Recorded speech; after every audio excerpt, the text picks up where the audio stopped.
사무엘상 2장. 한나가 기도했습니다. 여호와께서는 내 마음에 기쁨이 넘치게 해주셨습니다. 나는 여호와 안에서 매우 강해졌습니다. 나는 원수들 앞에서 웃을 수 있게 되었습니다. 여호와께서 나를 도우셨으니 나는 기쁩니다. 여호와와 같이 거룩하신 분은 없습니다. 여호와 외에는 다른 신이 없습니다. 우리 하나님과 같이 든든한 분도 없습니다. 거만한 자들아, 다시는 자랑하지 마라. 너의 입에서 다시는 거만한 말을 뱉지 마라. 여호와께서는 모든 것을 아시는 하나님이시라네. 여호와께서는 너의 행동을 심판하신다. 용사들의 활은 부러졌도다. 넘어진 자가 힘을 얻었도다. 부자들은 이제 먹을 것을 위해 일해야 하고 가난한 자가 배불리 먹게 되었도다. 아기를 낳을 수 없던 여자가 지금은 7을 낳았고 아들을 많이 둔 여자는 슬픔에 빠져 있다. 여호와께서는 사람을 죽게도 하시고 살게도 하신다. 여호와께서는 사람을 죽은 자들이 있는 곳으로 내려보내기도 하시고 죽은 자들을 다시 일으키기도 하신다. 여호와께서는 사람을 가난하게도 하시고 부유하게도 하신다. 여호와께서는 사람을 낮추기도 하시고 높이기도 하신다. 여호와께서는 가난한 사람을 흙먼지에서 일으키시고 궁핍한 사람을 잿더미에서 건져 올리신다. 여호와께서는 가난한 사람을 귀족들과 함께 앉게 하시고 영광의 자리를 차지하게 하신다. 여호와께서 땅의 기초를 놓으셨고 그 기초 위에 세계를 세우셨다. 여호와께서는 자기의 거룩한 백성을 지켜주시며 악한 사람을 어둠 속에서 잠잠하게 하신다. 그들의 힘이 아무리 세더라도 이길 수 없을 것이다. 여호와께서는 자기 원수를 물리치시고 그들을 향해 벼락을 내리신다. 여호와께서 온 땅을 심판하실 것이다. 여호와께서는 자기 왕에게 힘을 주시며 자기가 기름 부어 세운 왕을 강하게 하실 것이다. 엘가나는 라마에 있는 자기 집으로 돌아갔습니다. 그러나 어린 사무엘은 그곳에 남아 제사장 엘리 밑에서 여호와를 섬겼습니다. 엘리의 아들들은 나쁜 사람들이었습니다. 그들은 여호와를 두려워할 줄 몰랐습니다. 또 그들은 제사장이 백성에게 지켜야 하는 규정도 무시했습니다. 사람들이 제물을 가져와 그 고기를 삶으면 제사장의 종은 세 갈래로 된 창을 가지고 와서 냄비나 솥에 찔러 넣어 그 창에 걸려 나오는 고기를 제사장의 것으로 가져갔습니다. 이 제사장들은 제물을 바치려고 실로에 오는 모든 이스라엘 사람들을 이런 식으로 괴롭혔습니다. 더구나 제물로 바칠 고기의 기름을 떼어 태우기도 전에 제물을 바치는 사람에게 종을 보내어 제사장이 구워 먹을 고기를 주시오. 제사장은 삶은 고기를 좋아하지 않습니다. 날고기를 원합니다. 하고 말하게 합니다. 제물을 바치던 사람이 보통 때처럼 기름을 먼저 태우게 내버려 두시오. 그런 다음에 당신 좋을 대로 아무거나 가지고 가시오 라고 말하면 제사장의 종은 아니요, 지금 당장 그 고기를 주시오. 지금 주지 않으면 강제로 빼앗겠소 라고 합니다. 여호와께서 제사장의 종들이 매우 큰 죄를 짓고 있는 것을 보셨습니다. 그들은 여호와께 바치는 제물을 소중히 여기지 않고 함부로 다루었습니다. 그러나 사무엘은 여호와께 순종했습니다. 사무엘은 세마포로 만든 에봇을 입었습니다. 사무엘의 어머니는 제사 드리기 위해 남편과 함께 실로로 왔습니다. 사무엘의 어머니는 그때마다 자기 아들을 위해 작은 겉옷을 만들어 가지고 왔습니다. 엘리는 엘가나와 엘가나의 아내에게 한나가 기도하여 얻었다가 다시 여호와께 바친 사무엘을 대신해서 여호와께서 한나에게 다른 자녀를 주시기를 바라오 하고 축복해 주었습니다. 그리고 엘가나와 한나는 집으로 돌아갔습니다. 여호와께서는 한나를 도와주셨습니다. 한나가 아이를 낳게 해주셨습니다. 한나는 세 아들과 두 딸의 어머니가 되었습니다. 그리고 어린 사무엘은 자라면서 여호와를 섬겼습니다. 엘리는 나이가 매우 많았습니다. 엘리는 자기의 아들들이 이스라엘 사람에게 하는 나쁜 일들을 다 들었습니다. 또 자기 아들들이 회막 앞에서 예배드리고 있는 여자들과 잠자리를 함께 한다는 이야기도 들었습니다. 엘리가 자기 아들들에게 말했습니다. 어찌하여 너희가 이런 나쁜 일들을 하느냐? 내가 너희들이 한 모든 일들을 이 백성들을 통해 다 듣고 있다. 얘들아, 그러면 안 된다. 너희들에 대한 소문이 좋지 않다. 너희가 이 백성에게 죄를 짓게 만드는구나. 다른 사람에게 죄를 지으면 하나님께서 도와주실 수 있으나 여호와께 죄를 지으면 누가 구해줄 수 있겠느냐. 그러나 엘리의 아들들은 아버지의 말을 들으려 하지 않았습니다. 그것은 이미 여호와께서 그들을 죽이려고 결심하셨기 때문입니다. 어린 사무엘은 점점 자라갔습니다. 그러면서 사무엘은 하나님과 백성을 기쁘게 했습니다. 하나님의 사람이 엘리에게 와서 말했습니다. 여호와께서 말씀하셨다. 나는 너희 조상 집안이 이집트의 파라오에게 노예로 있을 때 그들에게 나타났었다. 나는 그들을 이스라엘 모든 지파에서 뽑아내 제사장이 되게 하였다. 나는 그들에게 내 제단으로 올라가 향을 피우고 에봇을 입게 하였다. 또 나는 이스라엘 사람들이 바치는 제물 중에서 얼마를 너희 조상의 집안이 가질 수 있게 해주었다. 그런데 너희는 왜 여호와께 바치는 제물과 성물을 더럽히느냐? 너는 나보다 네 아들들을 더 귀하게 여기고 이스라엘 사람들이 나에게 바치는 고기 중에서 제일 좋은 부분을 먹어 살이 쪘도다. 이스라엘의 하나님 여호와께서 말씀하신다. 나는 전에 너와 네 조상의 집안이 영원토록 나를 섬기는 일을 맡을 것이라고 약속했었다. 그러나 지금은 여호와께서 이렇게 말씀하신다. 결단코 그렇게 하지 않겠다. 나는 나를 소중히 여기는 사람을 소중히 여길 것이고 나를 소중히 여기지 않는 사람은 나도 소중히 여기지 않을 것이다. 이제 너와 너희 조상의 자손들을 멸망시킬 때가 되었다. 너의 집안에는 오래 사는 노인이 없을 것이다. 너는 내 집에서 괴로움을 겪게 될 것이다. 이스라엘에는 좋은 일들이 있게 될 것이나 너의 집안에는 노인이 한 사람도 없게 될 것이다. 나는 한 사람을 남겨놓아 내 제단에서 제사장으로 일하게 할 것이다. 그러나 그 사람은 너의 눈을 멀게 하고 너의 가슴을 아프게 할 것이다. 네 집의 사람들은 젊어서 죽을 것이다. 내가 너에게 겉으로 드러나는 표시 한 가지를 보여주겠다. 네 두 아들 홈니와 비느하스는 같은 날에 죽을 것인데 네가 이것을 보고 나서야 내 말을 믿게 될 것이다. 나는 나를 위해 일할 충성스런 제사장을 뽑을 것이다. 그 사람은 내 말을 잘 듣고 내가 원하는 일을 할 것이다. 나는 그의 집안을 강하게 만들겠다. 그는 언제나 내가 기름 부은 왕 앞에서 제사장으로 일할 것이다. 그때 너희 집안에 남아있는 모든 사람이 그에게 와서 그 앞에 절하며 그에게 돈이나 먹을 것을 구걸할 것이다. 그들은 자신들이 먹고 살 수 있게 제사장으로 써달라고 말할 것이다. 로마서 2장. 그러므로 다른 사람을 판단하는 사람도 변명할 수 없게 되었습니다. 다른 사람을 판단하는 사람은 자신도 똑같은 행동을 하고 있으므로 자기 자신을 판단하는 셈입니다. 이런 일을 행하는 사람들에게 하나님께서 의로운 심판을 내리시리라는 것을 우리는 알고 있습니다. 악한 일을 행하는 사람들을 판단하면서 실은 자신도 똑같은 일을 하고 있는 사람에게 한마디 하겠습니다. 그대가 혹시라도 하나님의 심판을 피할 수 있다고 생각합니까? 그렇지 않다면 하나님의 자비로우심이 여러분을 회개로 이끄신다는 것을 깨닫지 못하고 그분의 자비로우심과 넓으신 아량과 오래 참으심의 풍성함을 멸시하는 것입니까? 어리석게도 이런 사람은 완고하고 회개하지 않음으로 말미암아 하나님의 의로우신 심판이 나타나는 날에 받을 진노를 스스로 쌓고 있습니다. 하나님께서는 각 사람이 행한 그대로 갚아주실 것입니다. 인내로서 선한 일을 행하며 영광과 존귀와 영원한 것을 구하는 사람들에게는 하나님께서 영생을 주실 것입니다.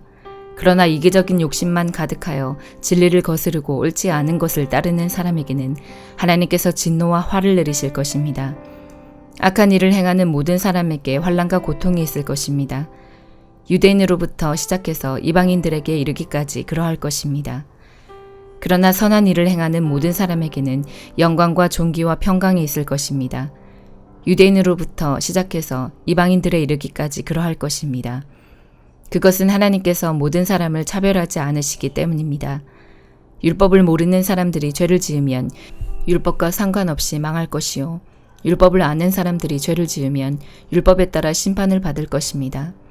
그것은 하나님 앞에서는 율법을 듣는 사람이 의로운 사람이 아니라 오직 율법을 행하는 사람이라야 의롭다고 인정받기 때문입니다. 이런 까닭에 율법을 가지고 있지 않은 이방인들이 본성에 따라서 율법이 요구하는 대로 행하였다면 그 사람은 율법을 가지고 있지 않지만 자신이 자기에게 율법이 되는 것입니다. 이런 사람들은 율법이 요구하는 것이 그들 마음속에 새겨져 있는 것을 보여주며 그들의 양심이 그것을 증언하고 그들의 생각이 그들의 잘못을 고소하기도 하며 그들 자신을 변명하기도 합니다. 이 모든 일은 내가 전파한 복음대로 하나님께서 예수 그리스도를 통해 사람들의 비밀스러운 삶들을 심판하실 때 일어날 것입니다. 자신을 유대인이라 부르는 여러분은 어떠합니까? 여러분은 모세 율법을 의지하며 하나님과 사귄다고 자랑합니다. 여러분은 하나님의 뜻이 무엇인지도 알며 율법을 배웠기 때문에 무엇이 옳은지도 분별할 수 있습니다. 여러분은 스스로가 안 못 보는 사람의 인도자요, 어둠 속에 있는 사람의 빛이라고 확신하고 있습니다. 또 율법에서 지식과 진리의 근본을 터득했다고 하면서 여러분 자신을 어리석은 사람의 교사요, 어린아이의 선생이라고 생각합니다. 그러는 여러분이 다른 사람은 가르치면서 왜 여러분 자신은 가르치지 않습니까? 다른 사람에게는 도둑질하지 말라고 설교하면서 여러분 자신은 왜 도둑질을 합니까? 간음하지 말라고 말하면서 여러분은 왜 간음을 행합니까? 우상은 미워하면서 여러분은 왜 신전에 있는 물건을 훔칩니까? 율법이 있다고 자랑하면서도 그 율법을 지키지 않음으로써 하나님을 욕되게 하는 까닭은 또 무엇입니까? 너희 때문에 하나님의 이름이 이방인들 사이에서 욕을 먹고 있다고 성경에 기록된 말씀과 어쩌면 그렇게도 똑같습니까? 여러분이 율법을 지키면 여러분이 받는 할례는 가치 있는 것이 되지만 율법을 지키지 않으면 여러분은 할례를 받지 않은 사람처럼 되고 맙니다. 반대로 할례를 받지 않은 이방인이 율법이 명하는 내용들을 지키면 하나님께서는 그 사람을 할례를 받은 사람으로 여기지 않겠습니까? 할례는 받지 않았어도 율법을 지키는 사람이 할례는 받았으나 율법을 어기는 여러분을 오히려 율법의 파괴자라고 판단할 것입니다. 그러므로 겉모습만 유대인인 사람은 진정한 의미에서 유대인이 아닙니다. 그리고 몸에만 행해진 할례는 진정한 의미에서 할례가 아닙니다. 마음으로 유대인인 사람이 진정한 의미에서 유대인입니다. 그리고 율법이 아니라 성령을 따라 마음에 받는 할례가 진정한 의미의 할례입니다. 그런 사람은 사람이 아니라 하나님께로부터 칭찬을 받습니다. 예레미야 41장. 그의 7째 달에 엘리사마의 손자요 느다냐의 아들인 이스마엘이 아이감의 아들 그다랴에게 왔습니다. 이스마엘은 부하 10명을 데리고 미스바로 왔습니다. 그는 왕족이었으며 높은 자리에 있던 왕의 신하이기도 했습니다. 이스마엘과 그의 부하들은 미스바에서 그다랴와 함께 밥을 먹었습니다. 밥을 먹던 중에 이스마엘이 부하 10명과 함께 자리에서 일어나더니 사반의 손자요 아이감의 아들인 그다랴를 칼로 쳐 죽였습니다. 그다랴는 바빌로니아 왕이 유다 총독으로 세운 사람이었습니다. 이스마엘은 그다랴와 함께 있던 모든 유다 사람들과 그곳에 있던 바빌로니아 사람들과 군인들도 죽였습니다. 그다랴가 죽임을 당한 이튿날 아직 아무도 그 사실을 알지 못할 때였습니다. 수염을 깎고 옷을 찢고 자기 몸에 상처를 낸 사람 80명이 세겜과 실로와 사마리아에서 와서 여호와의 성전에 곡식 제물과 향을 바치려 했습니다. 느다냐의 아들 이스마엘이 그들을 맞으려고 미스바에서 나왔습니다. 이스마엘은 그들을 맞으러 가는 동안 줄곧 울다가 그들을 만나자 이렇게 말했습니다. 나와 함께 아이감의 아들 그다랴를 만나러 갑시다. 그리하여 그들은 미스바 성 안으로 들어가게 되었습니다. 그들이 성 안으로 들어갔을 때에 느다냐의 아들 이스마엘과 그의 부하들이 그들을 죽이고 그 시체를 깊은 웅덩이에 던져 넣었습니다. 그러나 그들 가운데 살아남은 사람 10명이 이스마엘에게 말했습니다. 살려주십시오. 우리에게 밀과 보리와 기름과 꿀이 있는데 그것을 밭에 감추어 두었습니다. 그래서 이스마엘은 그들을 죽이지 않고 살려두었습니다. 이스마엘이 그 사람들을 죽이고 그 시체를 던져 넣은 웅덩이는 유다왕 아사가 이스라엘 왕 바하사의 공격을 막으려고 만들었던 것입니다. 그러나 느다냐의 아들 이스마엘은 그 웅덩이를 자기가 죽인 사람들의 시체로 가득 채웠습니다. 그런 뒤에 이스마엘은 미스바에 남아있던 사람들을 다 사로잡았습니다. 그는 경호대장 느부사라단이 아이감의 아들 그다랴에게 맡긴 유다 왕의 공주들과 남은 백성들을 모두 붙잡아 들였습니다. 느다냐의 아들 이스마엘은 그들을 포로로 잡아서 암몬 사람들의 나라로 넘어가려 했습니다. 가레아의 아들 요하난을 비롯하여 그와 함께 있던 모든 군대 장교들은 느다냐의 아들 이스마엘이 저지른 악한 짓에 관한 소문을 들었습니다. 그리하여 요하난과 장교들은 부하들을 거느리고 느다냐의 아들 이스마엘과 싸우려고 그를 뒤쫓았습니다. 그러다가 기브온에 있는 큰 연못 근처에서 이스마엘을 만났습니다. 이스마엘에게 끌려가던 포로들은 요하난과 장교들을 보고 매우 기뻐했습니다. 이스마엘의 포로가 되어 미스바로부터 끌려가던 사람들은 몸을 돌려 가레아의 아들 요하난에게 달려갔습니다. 그러나 느다냐의 아들 이스마엘은 부하 8명과 함께 요하난을 피하여 암몬 사람들에게로 도망갔습니다. 이처럼 느다냐의 아들 이스마엘이 아이감의 아들 그다랴를 죽인 뒤에 미스바에 있던 사람들을 사로잡아 끌고 갔지만 가레아의 아들 요하난을 비롯한 모든 군대 장교들이 그 포로들을 구해냈습니다. 살아남은 사람 가운데는 군인들과 여자들과 어린아이들과 왕궁 관리들도 있었습니다. 요하난은 그들을 기브온에서 데려왔습니다. 그들은 이집트로 가는 길에 베들레헴에서 가까운 게룻 기맘에 머물러 있었습니다. 요하난을 비롯한 군대 장교들은 바빌로니아 군대가 두려워서 이집트로 도망가기로 했습니다. 왜냐하면 바빌로니아 왕이 유다의 총독으로 세운 알감의 아들 그데랴를 느다냐의 아들인 이스마엘이 죽였기 때문입니다. 시편 15편. 여호와여, 주님의 거룩한 장막에 살 자가 누구입니까? 주님의 거룩한 산에 살 자가 누구입니까? 깨끗하게 살고 옳은 일을 행하며 마음으로부터 진실만을 말하고 입으로 다른 사람을 모함하지 않는 사람입니다. 이웃에게 해를 끼치지 않고 이웃을 모욕하지 않는 사람입니다. 악한 자들을 경멸하되 여호와를 두려워하는 이들을 높이는 사람입니다. 손해가 나더라도 맹세를 지키는 사람입니다. 많은 이자를 받고 돈을 꾸어주거나 죄 없는 사람을 뇌물을 받고 억울하게 하는 사람이 아닙니다. 이렇게 사는 사람은 영원히 흔들리지 않을 것입니다. 시편 16편. 하나님이시여 나를 보호해 주소서. 내가 주께로 피합니다. 내가 여호와께 말합니다. 당신은 나의 주님이시니 주님을 떠나서는 어디에도 나의 행복이 없습니다. 이 세상에 있는 성도들은 영광스러운 사람들입니다. 나는 그 사람들을 자랑스럽게 생각합니다.